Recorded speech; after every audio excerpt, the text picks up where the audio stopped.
All right, so we are back again, lovely people, right here on Pinax TV. Now, it's no news, sir. The president of the United States of America talking about Donald Trump since he assumed power. No, he has always had this sort of an enigma for black people, and as an enigma towards black people, saying or explaining that particular thing. It means he always finds black people or Africans kind of mysterious. So, I mean, one of his policies and implementations that he has always championed or pioneered throughout his campaign to his presidency was that he was actually going to decrease immigration, which means that one more Mufigan has a approach those from Nigeria seeking employment or seeking residence in the United States of America. He's going to actually reduce that number drastically, or perhaps put a halt to it.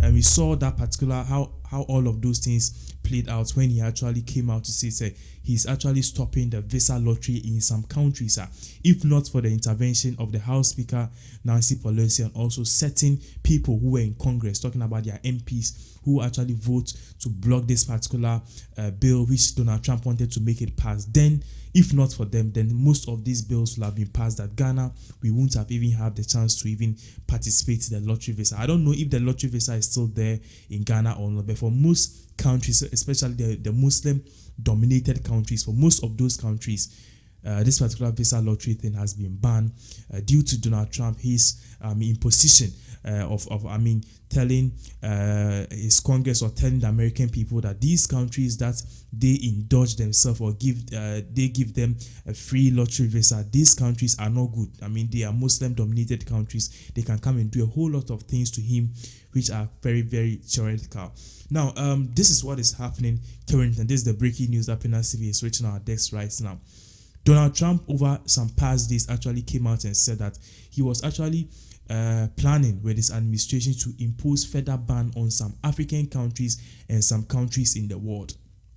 He was actually planning to impose further ban on some countries, specifically African countries in the world. And when the news came up, we were all thinking, okay, perhaps going to be that Iran, Kazakhstan, Iraq, those, war-torn countries, because it's very wise that, America is actually trying to fight ISIS and all of those people in those regions. So if they should actually open up and let more of these people come out, then it means that what happened in 2001, if you are old a little bit, you realize what happened in 2001. History could repeat itself. And now, as I'm talking to you, America is very keen on its defense. Yes, America is very keen on its defense and protection of its citizens in their particular country. So because of that, we've seen how all of those things played out. And when this particular news came up, we were all hoping, okay, Ghana won't be part. Even if Ghana won't be part, we were also praying that our neighboring Nigeria will also not be part. But then the list came out,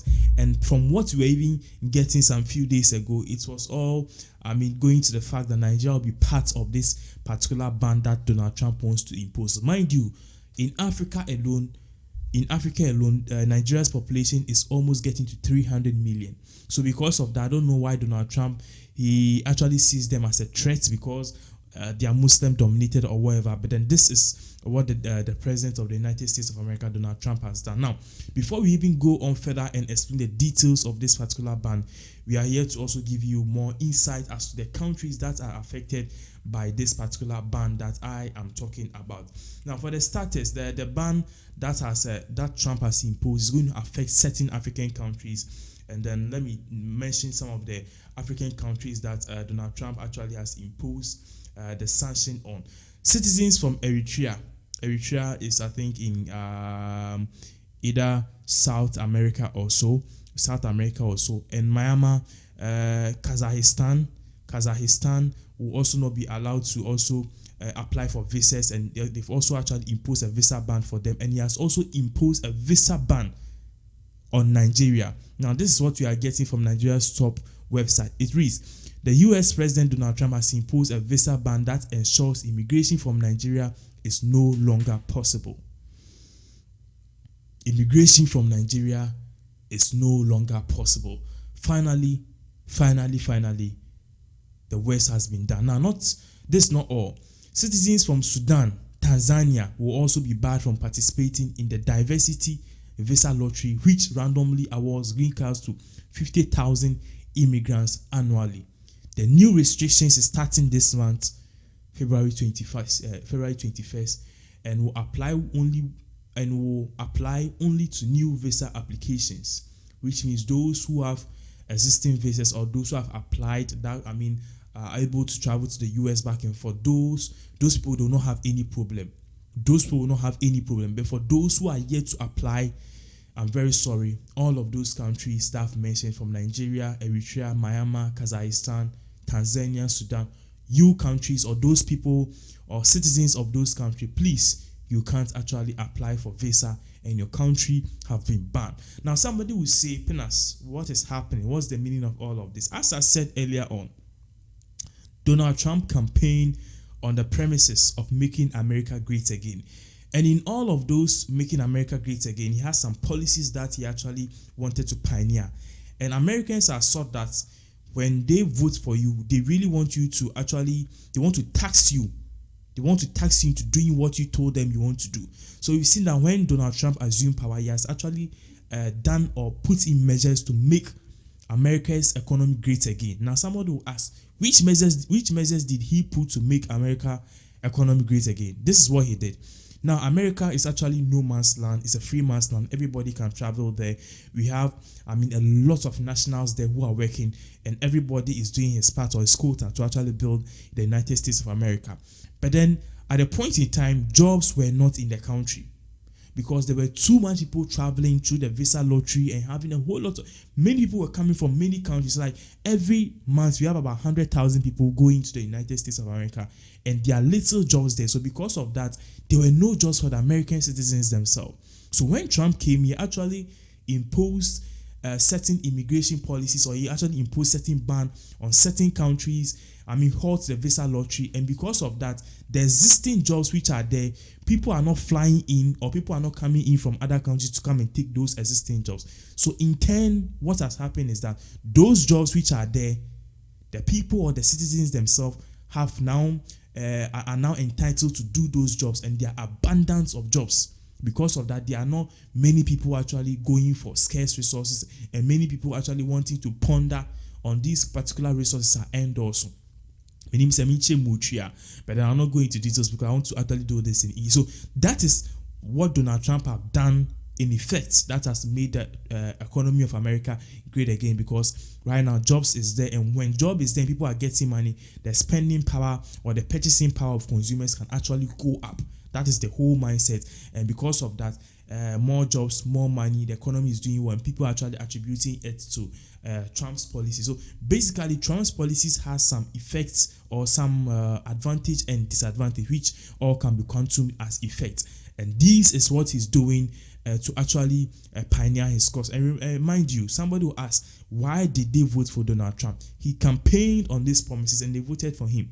If America did not want Donald Trump to ban Muslims and people from other African countries, perhaps they would have voted him out, or they wouldn't have voted him. But once he got the popular or the majority votes from most of the states, it means people actually believe in his policy. So it is right that going into 2020, he actually does what the people want by imposing further sanctions on certain African countries, and those countries that he feel like, those countries are not war, or those countries pose a threat to the United States of America. I'm not saying what he did is good, but I'm only explaining from his standpoint and the standpoint of people who support Donald Trump. So currently, that is it. As I said earlier on, citizens from Eritrea, Myanmar, Kazakhstan, and also Sudan, Tanzania, and most importantly, our neighboring Nigeria will not be given the chance to involve themselves in any immigration or even applying visa to the United States of America. It will only be on certain preconditions, and when the United States of America,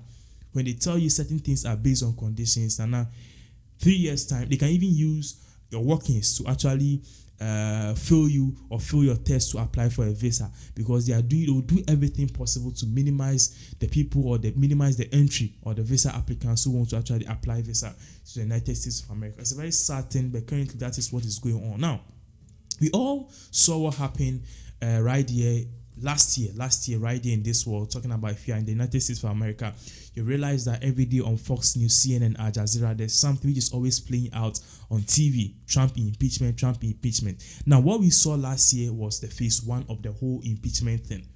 was the phase one of the whole impeachment thing. Now, as I said, if you are not following the case, the impeachment is basically the process of wanting to remove a sitting president from power. So any process that is done to remove a sitting president from power, whether it's Buhari, whether it's the president of the Republic of Ghana, Nana Addo Dankwa Akufo-Addo, whichever or whoever it is, any process that is being done is called impeachment. So last year we saw how that actually played out in their parliament. They basically call Parliament Congress. So their MPs are referred to as people representatives. They call them representatives. Yes, representatives of various districts. So we actually saw what happened in their parliament or in their congress or congressmen or women. They call their MPs congressmen or congresswomen. That is the word that then the United States of America gives to its MPs. But if we come to Ghana here, we call them the member of parliament. In the UK, that we are also following their constitution or their lineage of constitution, they also term them as MPs. But when you go to the United States of America, they call them congressmen, congresswomen, or representatives. So they actually they were the actual people who actually brought this impeachment thing to light, saying that July 27th, the president of the United States of America actually made a call to President Zelensky of Ukraine, and he was actually demanding deaths on his political rival, whose name is Joe Biden. So this was the whole case. And a whistleblower is somebody who actually more like report a case in an organization so that the deeds of people can be exposed, or the wrongdoings of people can be exposed. So at the end of the day, people will be corrected and the right thing will be done. So this particular whistleblower who happens to actually listen to the case, and actually somebody gave him the details, reported the case, and he leaked it to the media, and the media took it. And the Democrats who hold the majority in Congress took it upon themselves that they were going to actually try the president for impeachment. Now, mind you, in US Congress, we have actually three parties. We have the Republican, the Democrats, and the Independents. Now, the Republicans are for Donald Trump, and they actually have the lowest seats at all, or the lower seat. Let's say the lower seat. For the Democrat, that is President Obama, his party, they have the majority, about 225 or so. They have the majority in Congress or the majority in Parliament. For the Independents, so far we have just, I think, one independent. He was a Republican and he broke ties to being an independent. Yeah, he's I think it's an Indian American also. He broke ties. Yeah, so because of that, the Democrats in Congress or the Democrats in Parliament are able to actually pass any legislation. So when they come out that they want to impeach the president, it's simple. Highest vote gets it. So when they vote and the majority says, or a slight majority says, let's impeach the president to take effect. So when they voted, after debating, they realized that the Democratic Front, which is Obama's party, actually had the majority in saying they should impeach Donald Trump. So they were able to impeach him. Now, impeaching him doesn't mean that the president will just go out of the way.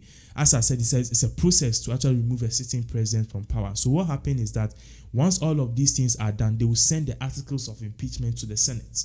So the Senate is more like the states in the United States of America.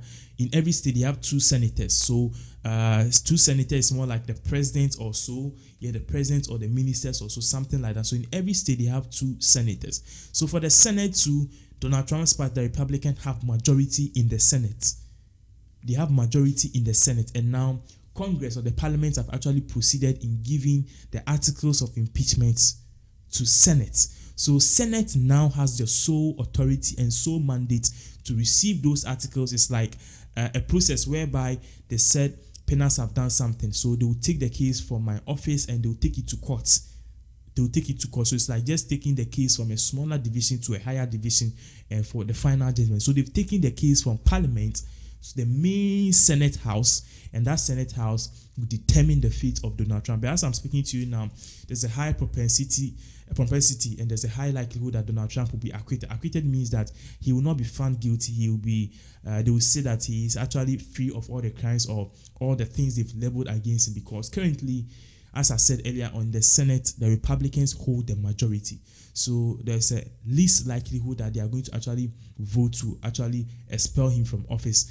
Even now, what I'm getting on my desk indicates that they are voting, or very soon they'll vote to actually trash that demand that they need witnesses, and they'll proceed on with actually trying to acquit the presidency. On Twitter, he's actually preparing for a fit or a fist to actually jubilate on that. But currently, an update on this particular impeachment in the Senate indicates that the Democratic are almost failing, or they are likely to fail, because their demand for witnesses like John Bolton, the former National Defense Minister, and other key people who were attributed to the US-Ukraine war, all of those people will not be called. All of those people will not be called.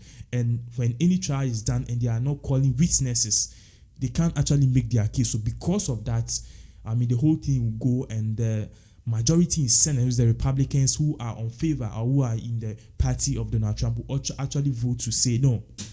All of these things going on is a horse. They are just trying to remove the president from power illegally. So because of that, they are going to vote to acquit him, or they are going to vote to discharge him of all the crimes and accusations that they've leveled against. So for our friends who were hoping, say, oh, Donald Trump is impeached. I remember when the impeachment thing started, people were jubilating, hey, he's impeached, but he'll still be the president. And if you don't know, per the polls and things we are monitoring, it indicates that in 2020, November 6th, the United States of America will be going to elections.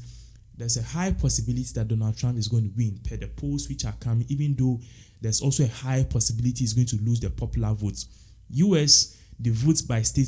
So if Donald Trump wins most states, then it means that he's going to take the presidency. But then, for example, we have 10 regions in Ghana. Maybe 7 regions can vote for Akufo-Addo.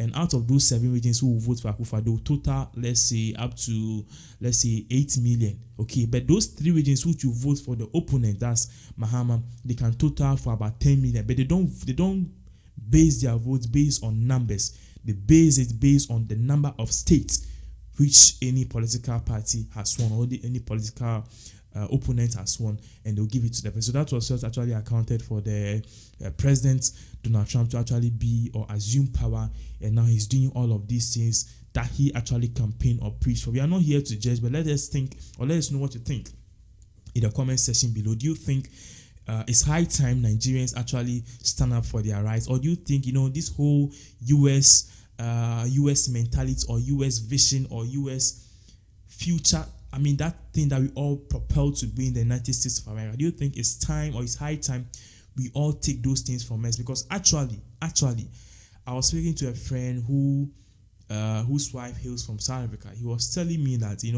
South Africans don't dream of going to the United States of America, because when you go to South Africa, what is in New York, you see the same thing in Joburg. The only thing is that the black people there are not actually wealthy.